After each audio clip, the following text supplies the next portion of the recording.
Okay, so we've talked about reciprocals, which is just a flipped over fraction. It's when we multiply a number by its reciprocal, we get 1. We've also talked about the relationship between multiplication and division and how they are inverses of one another. So whenever we are dividing with fractions, we want to remember that we multiply by the reciprocal of the divisor.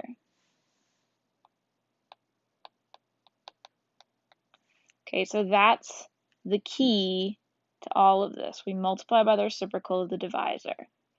Now remember, the divisor is the one that we are dividing by. So let's say we have 12 divided by 4/5.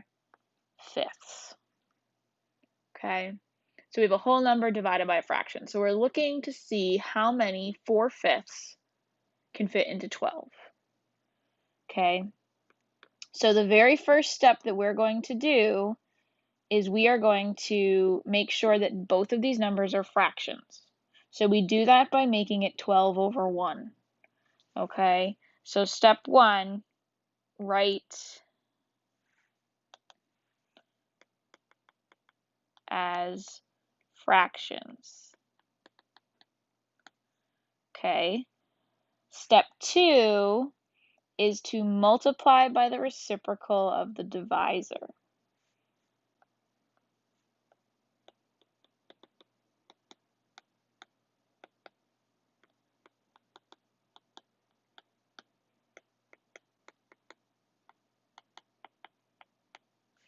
And that's what I just said is going to be the most important part of this. So to multiply by the reciprocal of the divisor, we copy the first part of our division sentence exactly. So we copy that 12/1 as 12/1 because I didn't say to take the reciprocal of the dividend. The dividend stays the same. And then we're going to multiply. So we're going to switch from division to multiplication. And then we're going to take the reciprocal of the divisor.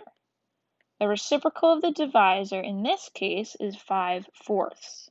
And now we just have a multiplication problem. We can do 12 times 5, which is 60, and 1 times 4, which is 4, and we get 60/4. Now, 60/4 is the same thing as 15, okay, because 60 divided by 4 is 15.